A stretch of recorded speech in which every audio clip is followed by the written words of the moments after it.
Hello and welcome to Not Another Business Podcast, where we break down business news and cultural events according to rules we've entirely made up. I'm KJ Miller, ex-corporate consultant and current CEO and co-founder of Minted Cosmetics.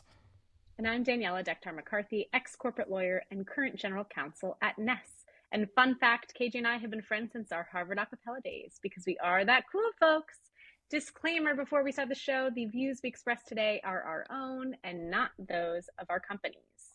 Today, we are talking about Bed Bath & Beyond. They filed for bankruptcy earlier this week on Monday, and everyone has a theory on what took this big blue giant down. Oh, yes. I personally have many theories. I can't say any of them are founded, but I'm excited to talk about all of the theories for why, this corporate juggernaut went down. I mean, I feel like it's been such a staple in our lives for decades. So we got to talk about it. I am too. I am too. I personally loved Bed Bath & Beyond. So it's a moment in history, and we've got to pay it its due. Yeah. R.I.P. to Bed Bath & Beyond. Yeah, and we will dig into it right after our shameless plug. All right, Danny, what are you plugging this week? Plugging the Ness card. It is your premium health and wellness credit card. You earn 5x on merchants that are healthy. We have a whole framework for it, and 2x everywhere else. Something you don't hear me talking a lot about is the rewards marketplace, which is where you use all the points that you're earning. It features a ton of other health and wellness products and services, and every week we drop something new. This week, we have 5 new rewards in the marketplace, and one I want to highlight is 305 Fitness. It's one of that dance cardio class that started in Miami and has expanded into major cities in the U.S. I've always wanted to try it, but don't necessarily want to shell out the cash for it. And you can take a free class by redeeming your points in the Nest Marketplace. So get the Nest card. It's always fun to try new health and wellness products and services. And it's a great way to find them without having to put in the effort to do a ton of searching yourself. How about you, KJ? Well, I am back to plugging Minted Cosmetics. My heart, my soul, my baby. Minted is short for pigmented. We create everyday beauty for every hue. And, I realized I've never really told the origin story of Minted, so I will just quickly say we started this brand because we couldn't find makeup that worked for our skin tones. And since then, we've expanded into a lot of different products, but always with the idea that everyone should matter in the world of beauty. So if you're tired of feeling like you can't find products that work for you or brands aren't really celebrating you and prioritizing you, then I would head over to mintedcosmetics.com to find the perfect nude lip, the perfect foundation shade, the perfect concealer. We've got it all. And code NABP will get you 20% off your order. And with that, let's get back to the show. Okay, it's time for TikTok O'Clock. This is the TikTok O'Clock. Love it. This is the segment where we wade through our social media comments and give our thoughts on your thoughts. KJ, what are people saying online this week? Well, they are saying quite a lot. As you know, I posted multiple times on TikTok about our topic last week, which was the end of remote work. And people had so many thoughts. I mean, hundreds and hundreds and hundreds of comments. I tried to pull out a few here that I felt like were things we hadn't quite discussed, just to get your take on them. So one person named Laugh at Lucy said, they also don't want to, they being, CEOs and managers, they also don't want to retrain poor managers who were never taught how to manage a remote team, which I thought was interesting. She raises a good point here. Maybe they don't want to put in the resources to helping people figure out how to be better managers remote. Another person said, my old boss had no kids, no wife, no friends. All he had was work. Okay, so that was I Am Barbara Love. She just felt like her old boss was out here, just lonely and wanted to get back into the office ASAP so that he could, have some human interaction. Another user, Imagination, spelled with an E, love that, said the C-suite misses the respect of being in the office, the reserved parking spots, the corner office. They don't like that everyone is an equal on Teams and Zoom. Again, Hmm. another interesting point I hadn't really thought about. But yes, if you are a higher up, being in the office comes with some perks that maybe you can't enjoy when you are virtual. And then finally, Heather Rogers said, don't forget they can't bully over email or Zoom because of receipts. So it's easier to do that in person. Which I also think is a good point. I mean, how many leaked Zoom video calls have we seen now from CEOs berating and bullying their employees? You know, once upon a time, you could do that behind closed doors. And now it can be recorded and leaked for all the world to see. So those were some points that I thought were very interesting that we hadn't discussed. What are your take on these?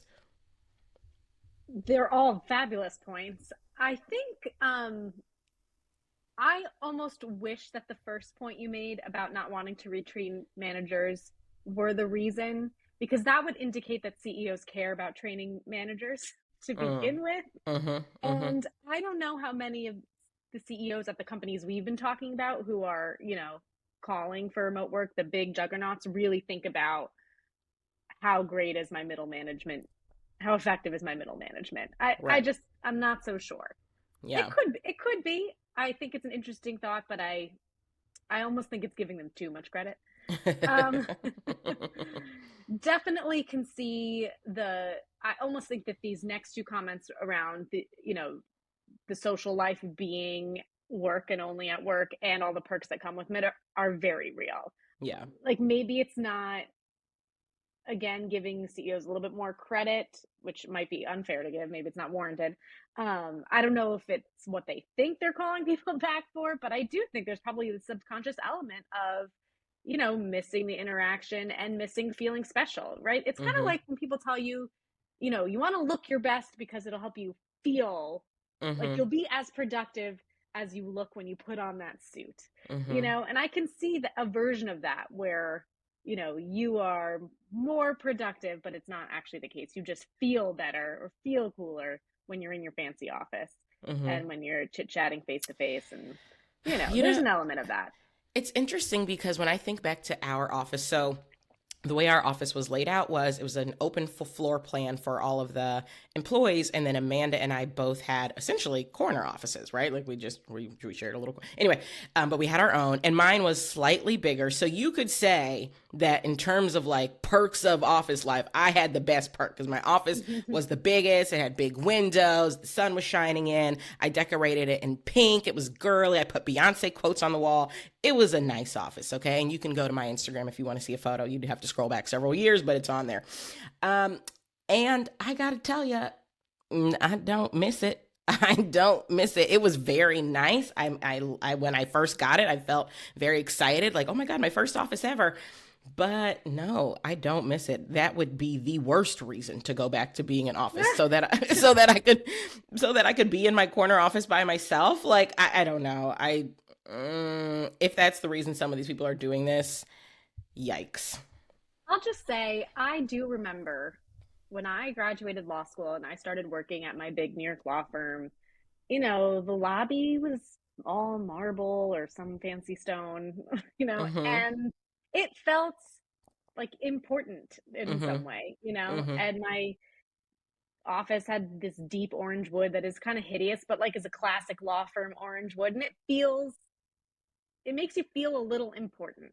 Yeah. And I can understand people missing that. I don't think it outweighs all the benefits of being from home. Mhm. But especially if I had one of those partners' offices, they get to put in all their like nice couches and like fancy desks. They really get to pick their furniture. I mean, some partners like really go all out in working with an interior designer to make their corner office, Mhm. their own. I can see missing that. So I think that's a really great point. Mhm. Imagination Mhm. 5, 6, 5, 6, 7, 8. Um, and the bullying over receipts. It's interesting. My thought was that not being in person and only having Zoom and email actually enabled leaders to be less impulsive in their interactions and like maybe think about moderating what they were going to say. So as a lawyer, I actually was thinking that it's a good thing that we're not in person because things aren't just flying out of the mouths of people, based on Mm. random interactions they're having. Mm-hmm. But if they're still engaging in behavior that creates risk, just doing it on platforms that now have receipts, so it's not a he said, she said situation, that is worse. Mm-hmm. Mm-hmm. That would be worse. And if CEOs really Yeah. want to be able to have those interactions, yeah, it's an interesting point. Again, I'm not sure if it's the primary reason, but it is an interesting point. Yeah. Yeah. I mean, I will say it's very easy to go off camera and then hold up your phone and record somebody, right? Where Mm. if you're looking at a laptop, whereas if you're in a conference room being berated by somebody, it would be very obvious if you took out your phone, or fairly That's obvious, true. maybe not very obvious, depending on the size of your company, but certainly more obvious, right? You don't have the option of turning off your camera. Um, and, I think even that, the fact that people do turn off their cameras, if you are someone who, I don't know, is maybe on a bit of an ego trip or just really likes being face to face, like that could also be something that a lot of these CEOs and managers are annoyed by, that sometimes it can feel like they're talking to, a blank screen. Oh, that's So, for sure. We have a camera on policy. oh, really? Unless And you're eating a salad and you're looking gross, camera on. oh, interesting. I do not have a camera on policy. I thought about it and then decided I don't like it. Um, I don't like it Wow. because the thing is, so, my team is small. Most meetings, people are on camera. Yeah. Um, and so I sort of assume if you're not on camera, I just kind of give you the benefit of the doubt that there's a reason. And I just would rather operate that way than like force everyone to always be on camera. Yeah, I don't know, but I did think about it. We have it, and I mean, I think you don't need it until you need it, right? Mm-hmm, mm-hmm, And mm-hmm, then it's helpful to have. mm-hmm, mm-hmm. But yeah. When we get on the phone with our vendors, for example, I'm always forcing everyone. I'm that person everyone hates. I'm like, oh, can I see your face, please? Thanks. You say that to your external Yeah, vendors well, yeah, if they're off I camera? do. Like, if Oh, you don't want to be on, that's wow. fine. I get it. Oh, But like, can I see your face? I just like it better. And I wow. want to be able to read you. I want to be able to understand what's happening. Can't hide from me. Get on camera. That's amazing. I do not do that. I have never asked an external party to turn their camera on. And if someone asked me, someone who didn't work at Minted asked me to turn on my camera, I'd be like, rude. That's Probably, rude. You don't know probably what I'm is. doing. You... Working for me. I mean, unless Amazing. they're, I don't know, I haven't really done the research. Maybe people are bashing me online. That be always asking me to come on Mm-hmm, camera. I mm-hmm. clearly don't want to be. Mate. Yeah, I mean, I will say, I've heard tale and had, well, let me not say too much. I've heard tale of people being off camera and then, because their kids are there and they're sort of trying to work and sort of trying to take care of their kids, and like generally speaking that does not work, right? Like I have a kid. I cannot both take care of Kayla and be engaging on a call. Yeah, I can do yeah. one of those things at a time. I can't do both. So I do understand it. Like I get it. But so Well, far, yeah. yeah, I'll isn't also something I'd say like we to do. are understanding if you message and you're like, my kid's homesick today, they're on top of me, like gonna stay off so everyone's not distracted. Like that's fine. But the point is like Mm-hmm. default is camera on. If this is the only time Mm-hmm. to eat Mm-hmm. and you really don't want to be eating on camera, if yeah, I don't know, if your kid is homesick for a day, or if your partner is working from home in the same room that day, it's fine. But default camera Yeah. on. Anywho, that was quite the detour. I feel like that was a good one. Yeah. And I would just say, just to wrap it up, thank you for all of your comments, for engaging in this conversation. I think the conversation of return to office is going to continue. It's probably going to take some twists and some turns. So you might hear us talking about it again here, but we appreciate you guys engaging and jumping in to the conversation on social. Absolutely. All right, it's time for our main topic, Bed, Bath, and Beyond. And Danny, I want to jump into the facts. We know that Bed Bath & Beyond filed for bankruptcy this week. The question is, how did we get here? Okay. Well, first, I'll just say that if you thought we were going to get a quick little retelling of the immediate events leading to the bankruptcy, you thought wrong. And that is because I simply had too much fun going back through Bed Bath & Beyond's whole history. It really is like a fascinating story. And I think we need all of it to make our speculation that much richer. So I'm taking you back Okay. all the way to 1971, the days of Not disco. 1971. Yes, yes, 1971, when Bed and Bath, notice I didn't say Beyond, was founded. Well, all right, let me buckle up. We're heading back. Let me buckle up for this 50-year journey that we're about to go on. So yeah, take us right on back. Okay, so the year is 1971, and we've got our two guys, Leonard Feinstein and Warren Eisenberg. These are experienced guys in retail. They partner up because they're seeing a change in the future of retail. Specifically, they are seeing two trends. One, the start of designer kind of linens and housewares is emerging. And two, there is a shift away from the general store or the department store. There's like a desire to have kind of more tailored retail locations. And so they open a 2,000 square foot location in suburban New York, and then a second similar size location also in suburban New York called Bed and Bath. And it is dedicated to linens and housewares. By Mm-hmm, mm-hmm. 1985, so see, I took you 14 years. We're already Yeah, jumping, okay? we're already jumping. We're already jumping. They had grown same model to 17 stores in New York, New Jersey, Connecticut, and California. Around the same time, there are a few competitor specialty linens and houseware stores that are emerging. And Feinstein and Eisenberg decide to set themselves apart by creating a superstore. They opened a Mm-hmm. 20,000 square foot location, still dedicated to linens and housewares and bath products, but offering virtually every possible product in the category at everyday low prices. Mm-hmm. So every single bath product in every single size, every single color, every single style, you could get it at Bed and Bath at a price you could afford.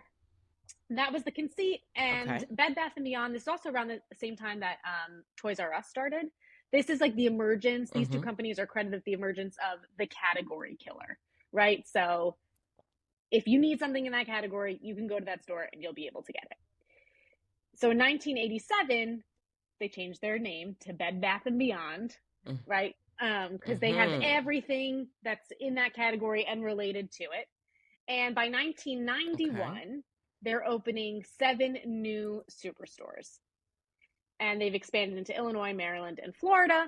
They've also converted 2 of their older stores into this superstore format. So they're going all in on the category killer. Um, Okay. and at Okay. this point, Bed Bath & Beyond is becoming known not only for being this category killer in linen, housewares, and related goods, but they're also actually developing like a deep fan base. So they become known for phenomenal customer service. They do things that are Hmm. kind of unconventional for the time, like increasing the number of cash registers to reduce checkout wait times. Managers are very present on the floor to answer questions. If the store is out of a particular item, they will deliver it to the customer's home for free, which is not something other retailers were Oh necessarily wow. doing at the time. And customers are loving it. They also are developing an exciting way to lay out merchandise, and this probably will sound familiar to you. They are grouping different product lines together, creating like a feeling of stores within the store. And they're one of the things they did is when you walk in, they would display product, and actually throughout the store, they would display product from floor to ceiling to create this sense of Mm. like enormity and to evoke this feeling of like, if you want something, it's going to be here. We will have it. And indeed, like the Okay. Bed Bath and Beyonds that I frequented within the past few years still use that kind of model of displaying product, right? They're also Right. doing things like placing seasonal items right by checkout to encourage impulse buys. And this was kind of before impulse buys were like a very known tactic. Mm-hmm. Mm-hmm. Mm-hmm. From that, Bed Bath and Beyond is also running a like decentralized model. Managers of local stores have the authority to change pricing. They're also the ones who are deciding whether to reduce or expand certain sections within the store to meet like the trends of their area. They're taking note that people Mm. on the coast, prefer duvet covers, but people more inland prefer comforters, right? So they're taking note of what sells in their area, and they're the ones who are placing orders directly to their store. There is no central warehouse or warehouses that are holding inventory. It is totally decentralized.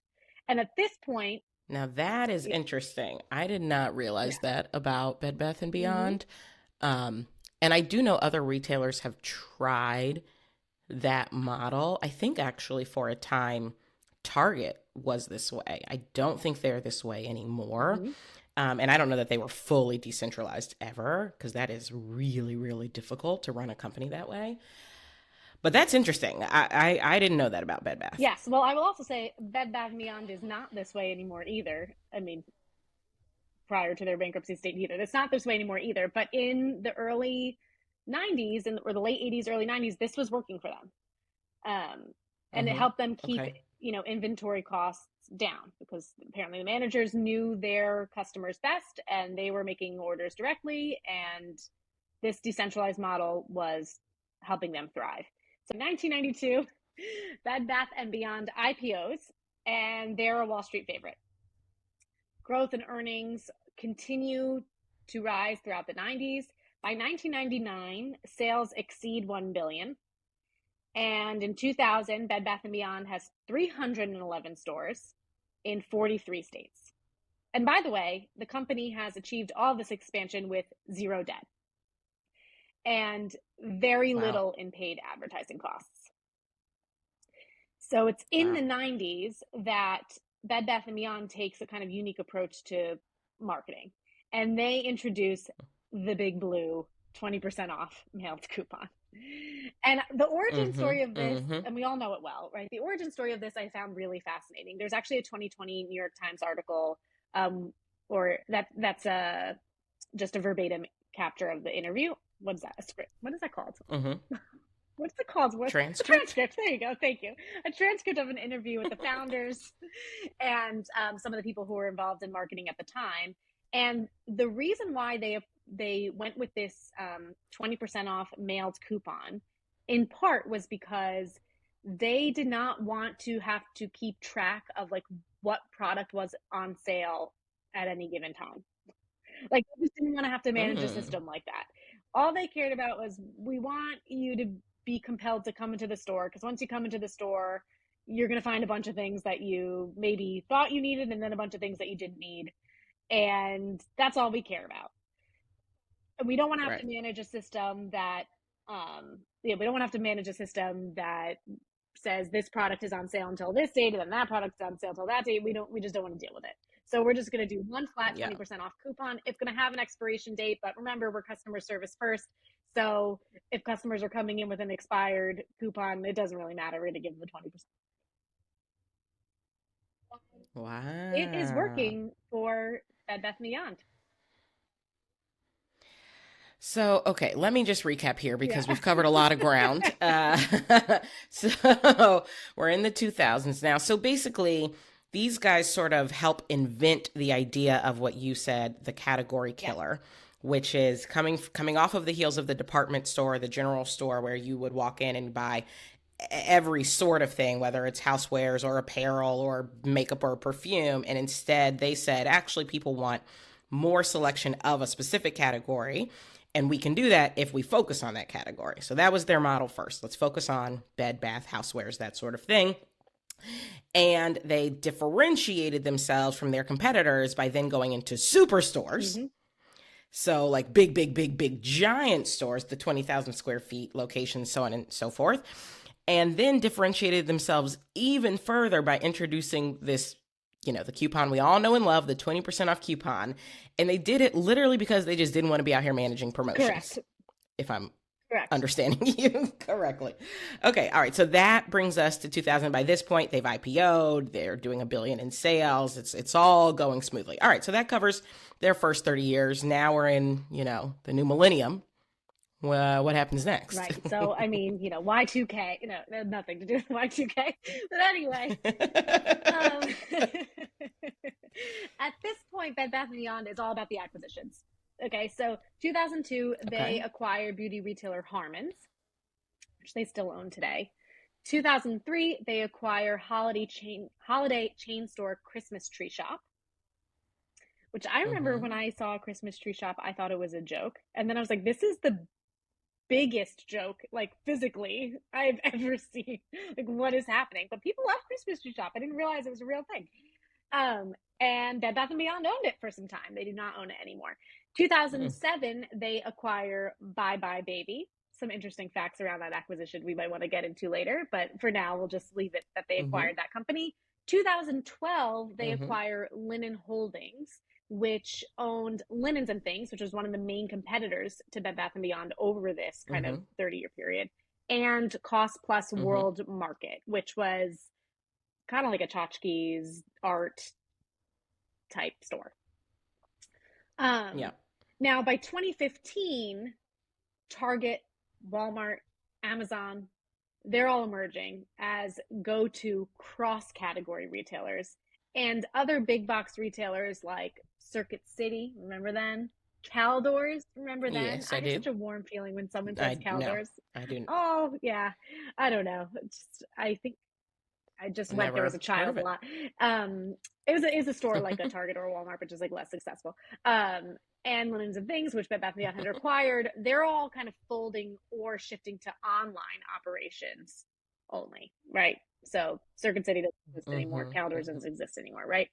And yet Bed Bath & Beyond is not doing that, right? They're not folding, they're not shifting to online. They seem to be thriving. And reporting from the time, from around 2015, is attributing this success to really two things. One, good management who's been at the company for a long time, really understands the business. So at this point, both the founding partners are still involved, like on the board. The Mm-hmm. then CEO, Stephen Tamaris, had started at Bed Bath & Beyond in 1992. So at this point, he's been there for over 20 years. The president and Mm-hmm. CMO, Arthur Stack, had started at the company in 1977, is still there, right? So you've got really Wow. long tenured execs still at the company, and people are a fan of it. And second, people are saying that they just have really smart fiscal strategy. So at this point, like aside from taking on 1.5 billion to finance stock buyback, that was completed around that time, the company had never really operated with debt. And so, outside pundits are all just very much a fan of how the company has managed its costs. Interesting. Interesting. Okay. All right. So it's interesting that you're seeing during this period other so called category killers like Circuit City and, linens and things um, start to falter and or completely fold. But Bed Bath and Beyond is holding on and still thriving. So so now we're at 2016. Okay, and they just filed for Mm. bankruptcy. It's 2023. All right, so by my math, that means we got 7 years for this thing to fall apart. So what in the world happens in these 7 years? Yeah. So after 27 straight years of gains, it's pretty wild. Mm-hmm. We're in 2018, and Bed Bath & Beyond is experiencing its first year of falling sales. And at this point, the company is publicly recognizing that it's just behind the curve when it comes to online sales and e-commerce. They have not developed the Mm-hmm. infrastructure to manage this. Remember, they had a decentralized approach with no centralized warehouse. Like, that's hard to be your base for e-commerce, right? It was made it Yes. nearly impossible to get on that bandwagon. And that is what the company at least is saying is the reason for falling behind here. There are also some interesting Mm-hmm. financial changes that were made. The company, since it IPO'd, never had a practice of issuing dividends to shareholders until Mm-hmm. 2017. was the first year it started Mm-hmm. issuing 50 cents per share dividend, and it continued doing that over the years. And it was just an interesting time to start that practice because obviously 2017 is damn near close to the first year in which you started having falling sales. So why are you issuing dividends to Right. shareholders as your earnings per share are stagnating? Very interesting. Mm-hmm. So Mm. things basically that management is now that was heralded just a few years ago. People are starting to question it. And so by Mm-hmm. April 2019, you have a group of activist investors who are calling for the CEO, who remember has been there since 1992, to step down. They excoriate this dude in a 168 slide presentation about how terrible Bed Bath and Beyond is and how mismanaged it is. So they have this Mm-hmm. slide deck that has pictures of various Bed Bath and Beyond stores throughout the country and are saying like this store is a mess. Reminder, like customers should be able to walk down the aisles, okay, and like as evidenced by pictures they can't, Mm-hmm. right? The slide deck says there's zero consideration to experience or curation and that every store is just devoid of inspiration.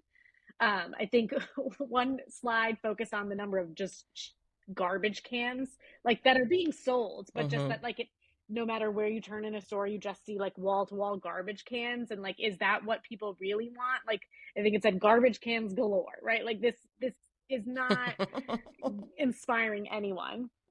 Another slide Mm-hmm. talked about how the products were just a random assortment shoved into fixtures.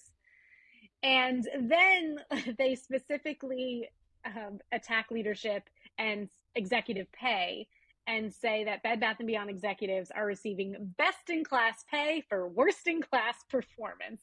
And there's a slide that shows Ooh. how how executive pay, and in particular the CEO, who at that time had been receiving a base of $4 million regardless of performance, Mm-hmm. Mm-hmm. how they were receiving far more than executives at their competitors, despite over time the relative performance getting worse and worse and worse.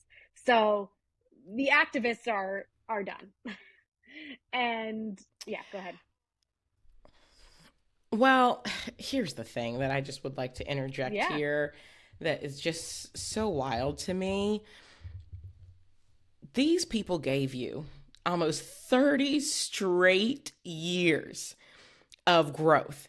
Then in 2018, their sales fall, and in 2019, y'all make 168 slide deck excoriating this man and calling him the scum of the earth and hating on his stores and his fixtures and his assortment and his signage.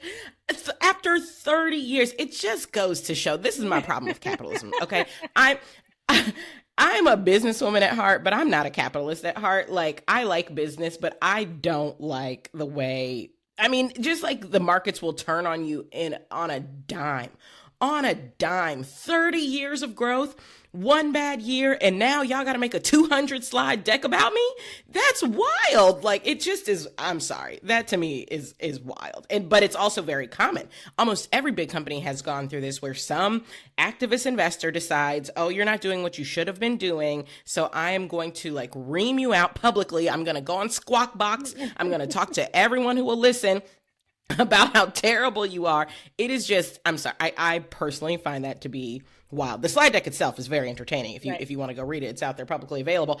But it's also just like, my God. Yeah, I think that's fair. I mean, the garbage cans galore is funny as a title for a slide, but remember that was the conceit that brought Bed Bath and Beyond a ton of success. If you want a garbage can, Mm-hmm. you're gonna find it. You're gonna find the one you want at Bed Bath and Beyond.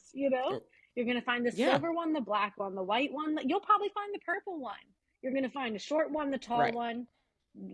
Like you're gonna find all of it. That was the conceit. And I think maybe the point of the slide was that again, placement of the product was not considered, right? Like, why am I seeing garbage cans at whatever everywhere I turn? I don't know, but I agree. I think the point is, yeah, I think investors at this point are saying this is a disaster when a lot of what they're calling out are the very things that brought the company extreme success in the Yeah. decades immediately prior.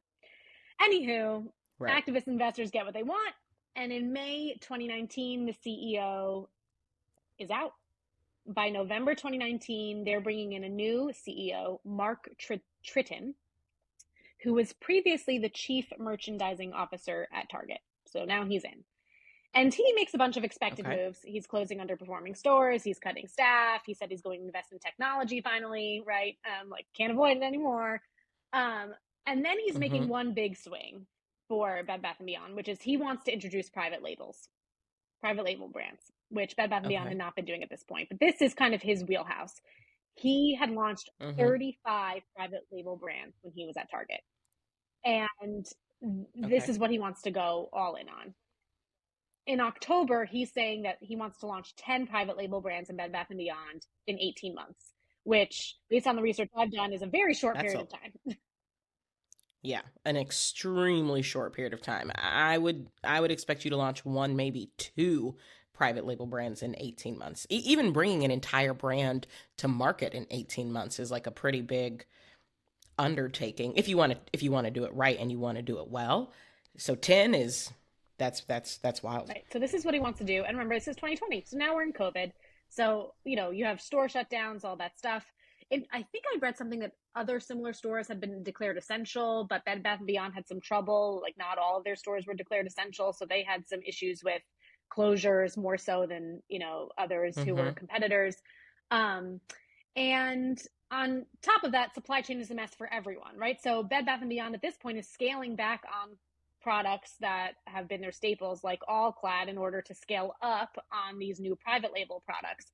But the new private label products are not actually necessarily making it to the store because of the supply chain issues. So what's happening is instead you have like empty shelves. And finally, when the products did make it to the store, again, because it takes time to curate these, time that Bed Bath & Beyond didn't have, like, consumers are not actually that excited about them. Yeah. And so that brings us Whew. to April 2022. And at this point, Bed Bath & Beyond has posted losses for 4 quarters in a row. You have an activist, Ryan Cohen, who takes a 10% stake in the company. There's actually a bit of a meme stock rally at this point. Um, Do you want to explain that real quick? What you mean by Yeah, meme basically, stock? people get excited about purchasing a stock not because they think that there's any like real promise in the future of the company, but actually because there's like a little bit of a nostalgia value in the company. So I know I became aware of this concept somewhat recently when Blockbuster, people were all of a sudden purchasing Blockbuster stock, which we like know Mm-hmm. has been defunct, right? And like does not have some Right. new way of getting back into the market.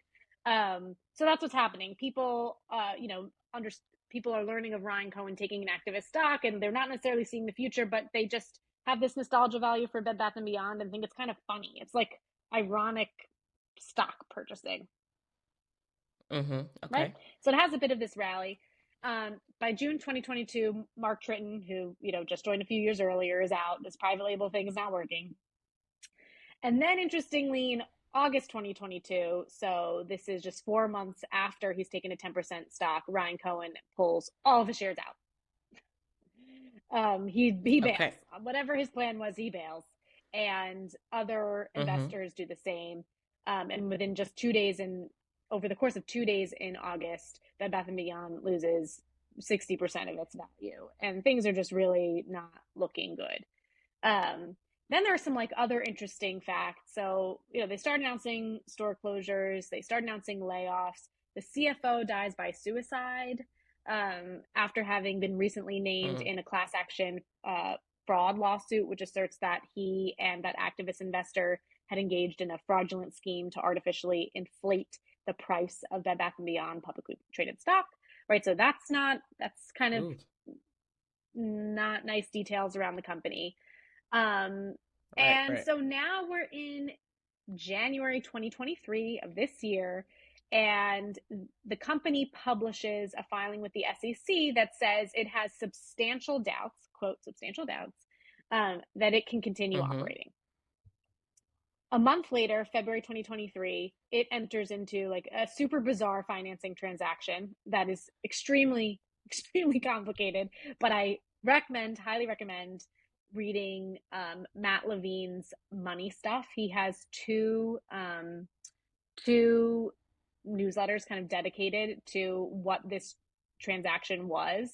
But essentially, Mm-hmm. Hudson Bay Capital lent Bed Bath and Beyond money as Bed Bath and Beyond slowly sold stock and brought its trading price down from $3 a share in February to 80 cents a share by March 30th. It essentially was just a way to prolong its life a little bit, rather than filing in Yeah. bankruptcy at the Mm-hmm. point at which, rather than filing for bankruptcy at the point at which Bed Bath and Beyond is, publishing this filing that says it has doubts about its ability to operate. They're able to kind of Mm-hmm. drag it out a little bit longer. Obviously, the hope was that they would somehow figure out a way to turn the business around, but Mm-hmm. that didn't happen at all. And so now we're at this week, and Bed Bath and Beyond has filed for bankruptcy. Whew. Okay. So just to quickly recap the last 7 years, it's so it sounds like, things started taking a turn when competition got heavier, particularly online. Right. So you have Amazon coming in and taking on a lot of market share. You have Target and Walmart taking on a lot of market share. You just have online in general. These guys weren't prepared for, Mm-hmm. as you said. And as a result, they start to see a slump in sales. And that slump in sales, the new CEO says, we're going to fix it with private label. Unfortunately, he had this bright idea in 2020 when all of the ports were closed. So all of his beautiful private label goods couldn't actually get to the store. So no one cared about them. So that was not the savior that he thought it would be. He's out. They don't really have much of a plan outside of that. And it continues to slump all the way until now when they file for bankruptcy. Is that the general Yeah, gist? I think that's it. I think this activist investor piece in 2022 was probably the nail in the coffin, right? Like maybe Bed Bath and Beyond would have had a Mm-hmm. chance to bring in someone new who had a plan, but with this Mm-hmm. activist investor taking a stake and then immediately dumping it, people just kind of lost all hope. Um, and Yeah. Yeah. that's the only other thing I will add to that summary. Yeah. Yeah. Which again, I mean, man, just to be able to come in and sort of say, like, all of this work you've done over all of these decades doesn't matter anymore. I get it. That's business. But man, that's tough. But that brings us, I guess, to speculation. So now that we have all the facts, now that we know exactly what went down, at least on paper, what do we really think happened here? Like we've got the facts, we've got the numbers and the figures, but what do we think is sort of underlying all of Yeah, this? so I thought, because there are a lot of people who've, opined on this, I thought I would summarize the various takes I've seen, and I would just love you to tell me which one resonates or which one sounds like utter trash, right? I'm gonna lay it out. Okay. Mm-hmm. So Mm-hmm. I've got Mm-hmm. Okay. 5 takes for you. Okay. Okay. Oh, Take one. okay. Yeah, you're gonna have to lesson in short-term memory. You're gonna have to remember them. Okay. Yeah. Take one. The category killer can't survive. Okay. Okay. So just generally speaking, the idea of a category killer, like, that's long gone. We think it can't survive. That's the general the That is the general thought. question. I mean, I think I would add to it. So this actually came from the Wall Street Journal. They did a podcast episode on Bed Bath and Mm-hmm. Beyond last year, and this was the main question that they asked: can the category killer survive?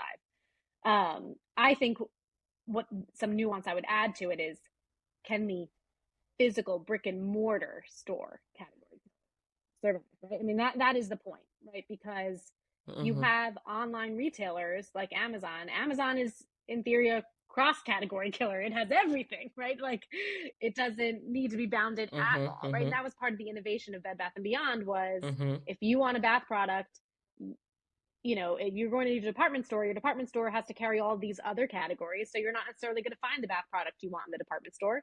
But in Bed Bath and Beyond, you will find it. We will have it, right? That was the innovation. But now you have online retailers who don't have the physical constraints of a store. So they can go back to the department store model, which had every category, and then kill all of those categories, right? Because there's no Mm-hmm. physical Mm-hmm. limitation. Mm-hmm. So does this idea of the brick and mortar category killer, is that done? So that's take one. Okay. Take Okay. two. All right. It's all the coupon's fault. Yeah. You know I I've see got a thoughts thoughts on on this this. one. For others, I'll just share kind of the take. Um, we have some, marketing pundits who are saying that the coupon basically eroded Bed Bath and Beyond's profit margins, hurt their image, and trained their customers to only shop in stores if they had a coupon stashed away.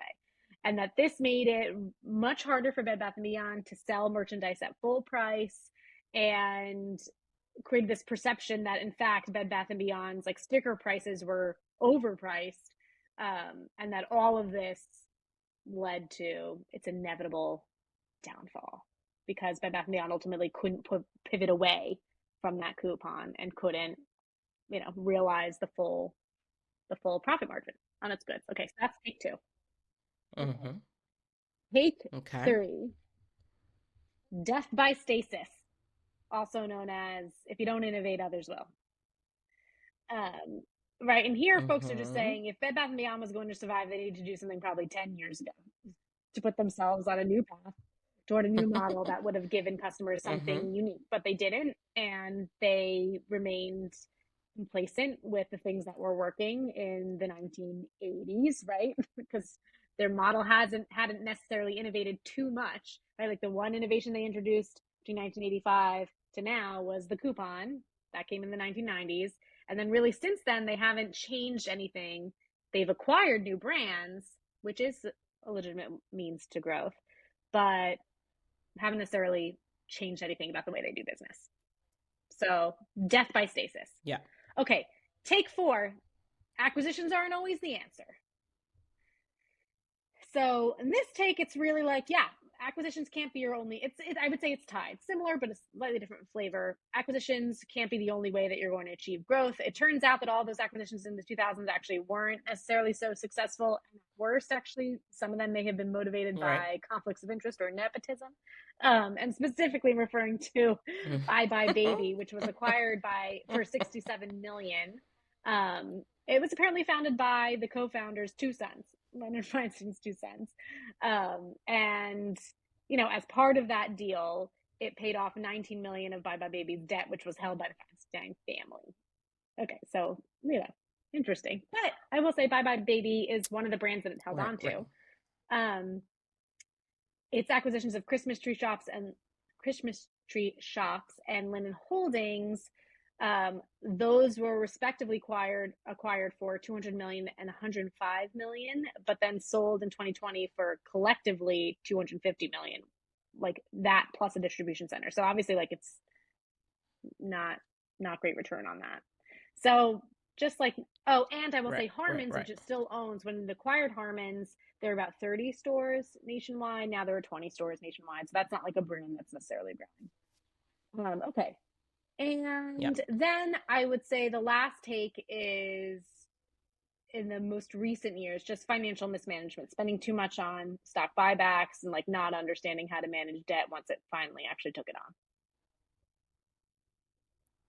All right. So which of those takes, yeah, Yeah. do you That's. want to go? I mean, I kind of want to take them in turn, but before I go through any which one, I would like to Oh, tell a story. And this is really just my little ode to Bed Bath and Beyond, because as we stated at the top, we both love the store. I had my daughter in the pandemic. She was born March 2021. Shortly thereafter, I took her to Bed Bath. Mostly, I didn't actually need anything from there. I just like wanted to get out of the house, and I liked, going through the aisles of Bed Bath. Right, I liked all the random stuff they had. I liked the floor to ceiling displays, so on and so forth. So I felt like this is gonna be a great, just a little mommy daughter moment. So we were zipping through the aisles, And while we were zipping through the aisles, she had a bottle. She was like drinking her bottle. And, and I was taking her hither, thither, everywhere. And when we finally got to the checkout, I like picked up something small. She immediately threw up all of her milk, Oh, right? Like in the checkout aisle. It was a disaster. And the Bed Bath and Beyond employees were so kind. They, ran to get all the paper towels. They let me like go into their stock room to get oh, myself collected. I was still wearing a mask. I was very hot. I felt like I could barely breathe. I'm trying to clean up. I'm trying to clean her up. I'm trying to change her because she's got it all over herself. I'm trying to, it just was a complete disaster. And also I'm a new mom. I've been a mom at this point for like 3 months. It was just very, we've all had those moments, very flustering. And I just felt like the staff was very, very kind and very, very helpful. So I would just like to start speculation by saying, I am going to miss this store. I am sad to see it go this way. So I'll start there. But as it relates to these takes, it just, I don't think it's any mhm. one of these things, right? I think it could very possibly be all of these things. I think business is hard and no one has it all the way figured out. And it just goes to show you can have 3 decades of growth and completely reinvent a category, completely reinvent a mode of shopping, and still end up in bankruptcy. So, it just goes to show business is hard. Okay, there's no magic bullet, right? As far as these takes go, the idea that the category killer can't survive, I don't buy that at all. Because look, we've still got category killers, right? So, yes, this store went bankrupt, Toys R Us went bankrupt, Circuit City went bankrupt. But like, I would consider Sephora and Ulta to be category killers, right? All they That's do is true. beauty, and they're both still doing well, particularly Ulta right now. They're both still doing really well. Um, Credo is another one that's really been growing in the beauty space. So, no, I don't think the category killer is dead. I don't think the idea of it is dead. Um, I do think right now beauty is having a moment, but you might see another category have a moment. So, no, I would say I don't think that that's true. I also think as it relates to the idea of like the online superstore, I mean, as we spoke about on this very show, everyone is has been saying for the last year that Mhm. D2C is dead and everyone needs to get into brick and mortar, right? Like that's all I've heard from investors, from reporters, from writers. D2C is dead, get into brick and mortar, that's the only path to profitability. Okay, well, these guys were a brick and mortar, a big brick Mhm. and mortar at that. And here they are closing their doors. So again, I think it just goes to show there is no one magic pill. There is no, oh, do this and then you'll be fine. It just doesn't work like that. And even Amazon has announced mass layoffs. Amazon is the online retailer of online retailers, and they're struggling too, right? So I just think I don't like when we try to paint with too broad a brushstroke and say it's got to be this or it definitely was that, because I just don't think that's how business works. All right, so that's how I feel on take number one. On take I'll number ask, well, two can I about the ask coupon. about the one Oh thing I'll say? yes, Do you think there's something about beauty, maybe the margins on beauty products, that makes the physical category killer more viable than in toys or housewares or electronics? I mean beauty is high margin. I will give you that. But relative to things like housewares, I don't actually think it's that much higher margin, right? Like if you think about things like home appliances like Lowe's, which again, another category, killer, I would say. Home appliances have very, very Mhm. slim margins, right? Beauty tends to be upwards of Oh, 80% wow. gross margins. But I think things like housewares are certainly north of 60, many of which north of 70, right? So you're still talking about pretty high margin goods for the most part. Um, so I don't think beauty in and of itself, because it's got high margins, makes it better for this type of format. I do think Ulta and Sephora jumped on the online train much Hmm. sooner than Bed Bath and have built real loyalty Mm. programs that people love and obsess about. So, this kind of gets to your take number 3, I guess. Like, if Yeah. you don't innovate, if you don't innovate, others will. I think they started, they saw the writing on the wall and started thinking about, all right, how do we keep our customers coming back? How do we keep them loyal? And created really, really important loyalty programs that their customers love. And then, also became really big online. So, I think they did a better job of innovating sooner and meeting customer needs sooner. But no, I don't think beauty in and of itself is so much better suited for this type of format. Mhm. Okay.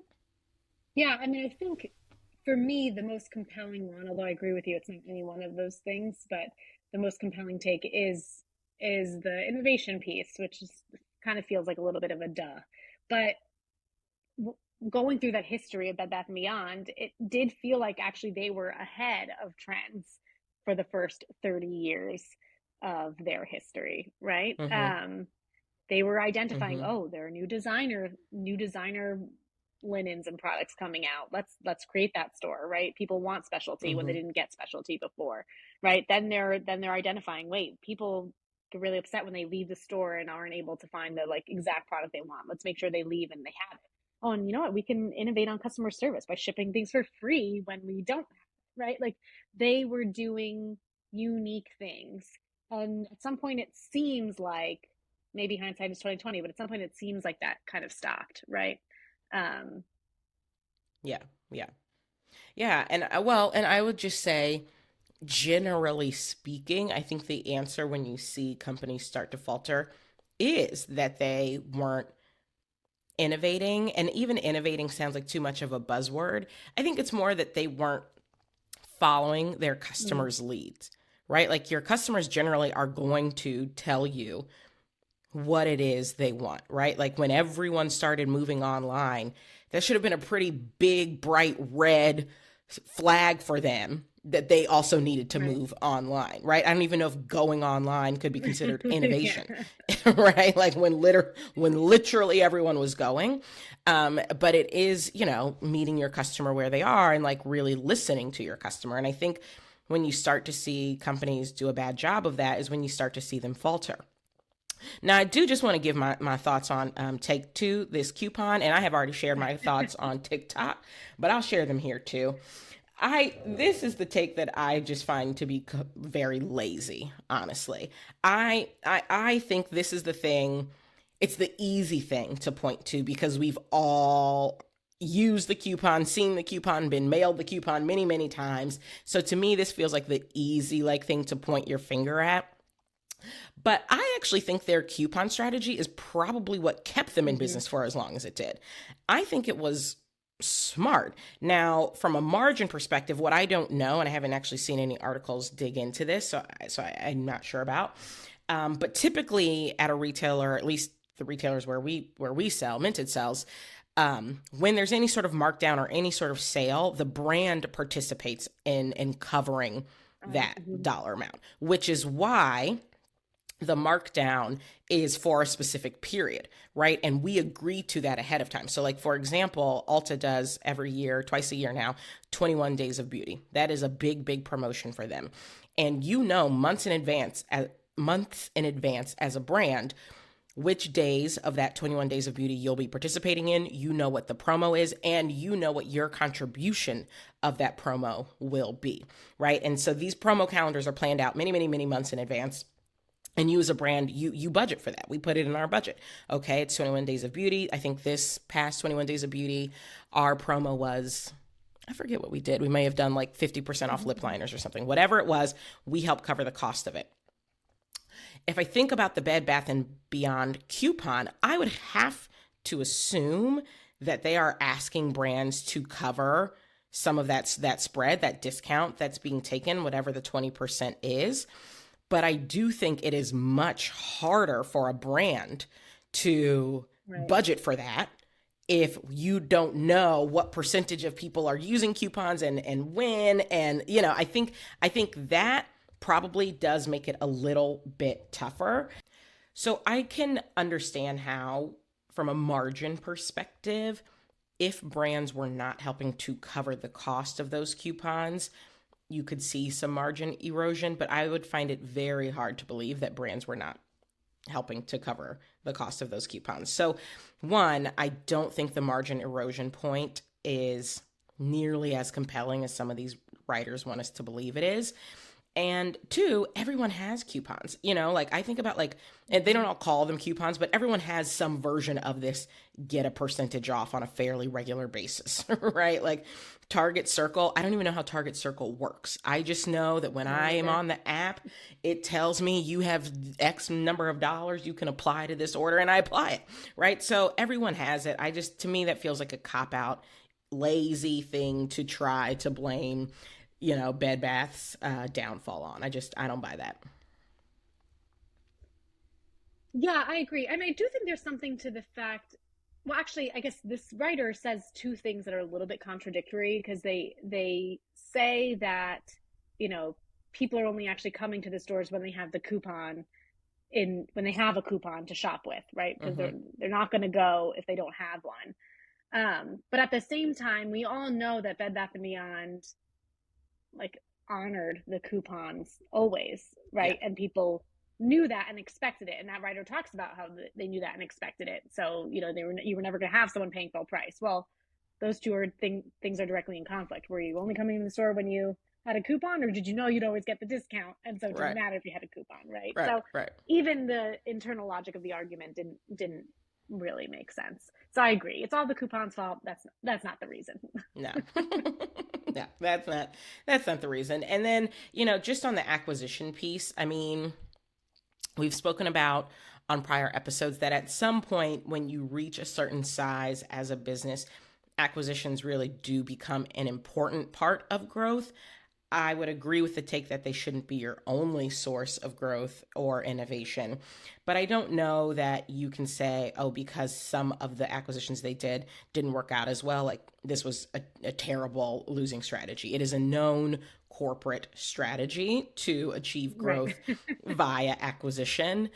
So no, I think it comes back to, did you listen to your customers? Did you go where they were leading you? Did you meet them where they were and try to provide the things they needed when and where they needed them? And I think the answer for too long was not enough, right? Like you just didn't do enough. And then yes, the activist investor piece, I mean, definitely was the nail in the coffin. And I still think it's wild that activist investors can do that much. It's one of the reasons I personally am not interested in ever running a public company. Not that, I don't know if anyone would ever want me for that job, but I can tell you right now, I would turn it down because I just think what happens when you are a public company and what can happen to your stock, whether it's an activist investor or someone deciding, oh, it's nostalgic and now it's a meme stock and we're just going to buy a bunch of it for, any random reason. I don't like that. That to me feels less like the stock market and more like a casino, right? And I just, I don't like that. So those are my takes on those takes. What are your takes?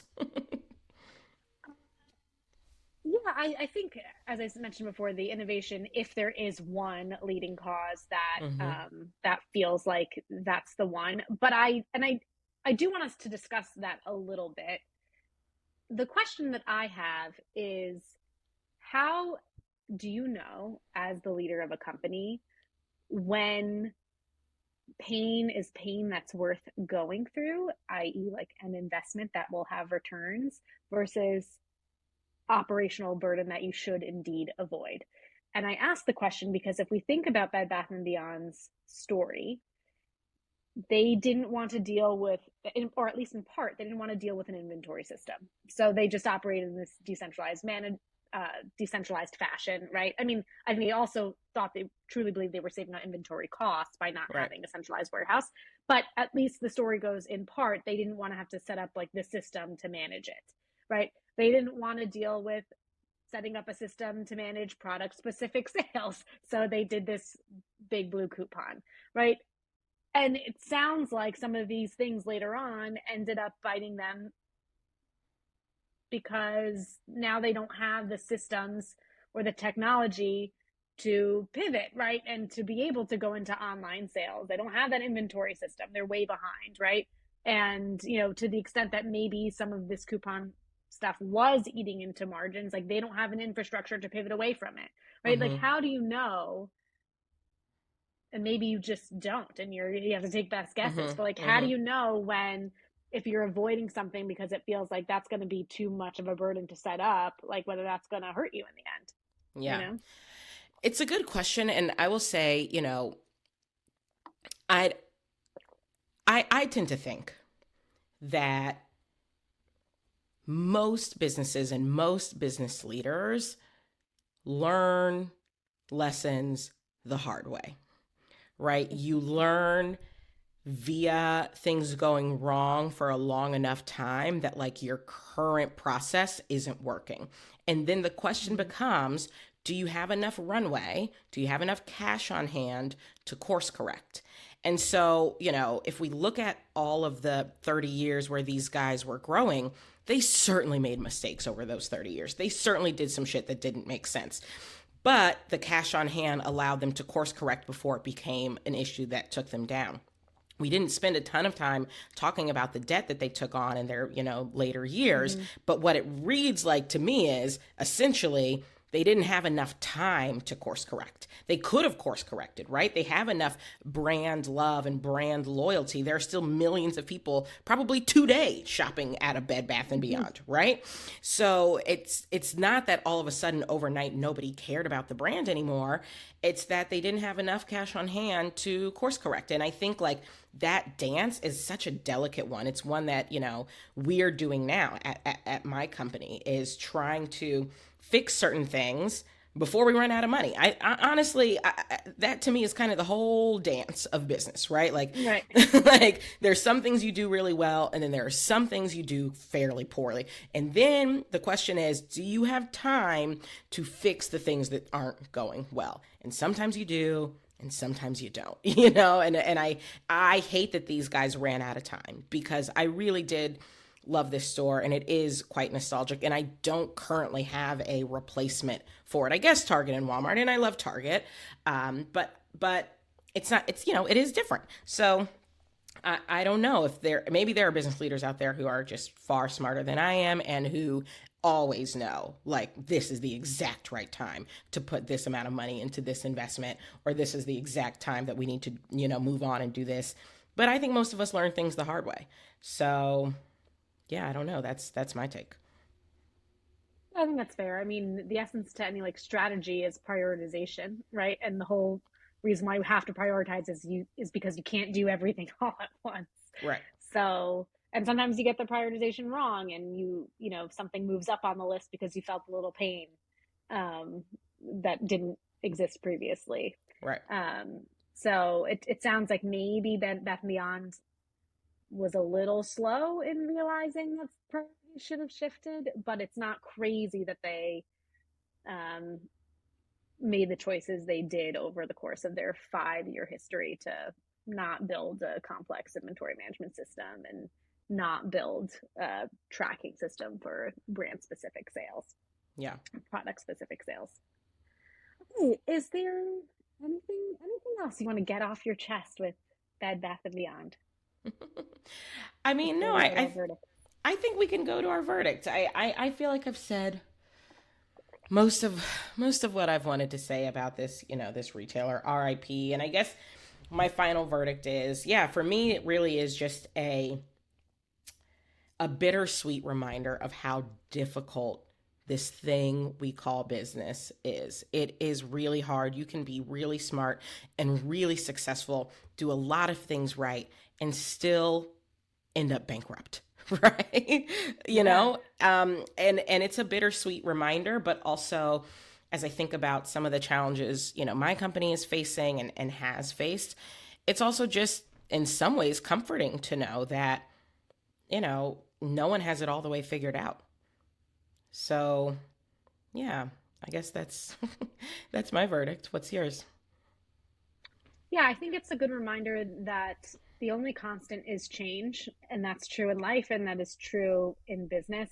Actually, at Nest, we talk a lot about American Express since they are another credit card company, and I used to work there, and the company um, talked about frequently talked about how it started as like literally the Pony Express like delivery, right? And that's not American Express today. Mm-hmm. And that's, I think it's a similar point that if you're going to be a company that lasts through the ages, change is a necessity, Yeah. right?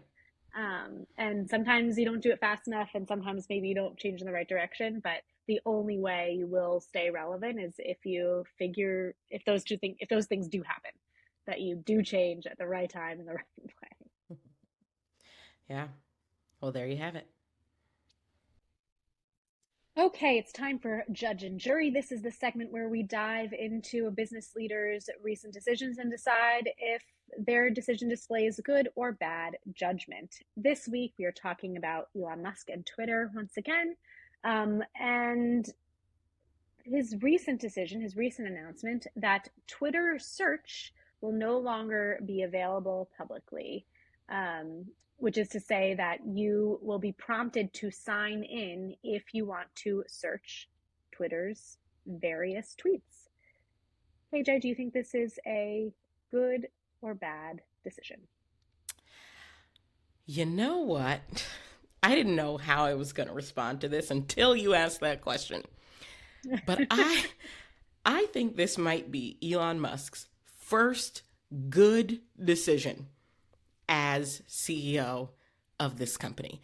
He has made so many terrible, nonsensical, no good, very bad decisions that like we could spend every week just talking about how shitty he's been as CEO. But this feels like a good decision because I feel like it is finally him harnessing the actual the actual sort of product that Twitter is and the good of the product, and then saying, you users, like if you want to access it, you've got to sign up.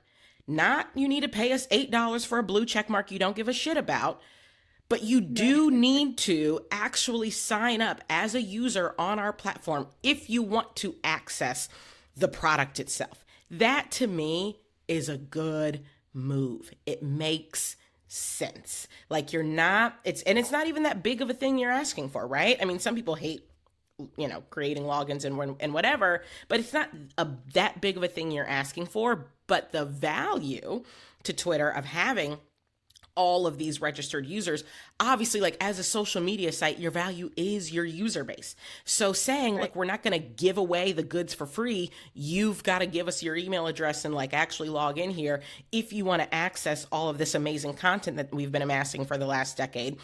That makes sense. So good on you. You had one good idea in 9 months. What do you think? I agree. I do think this is good judgment.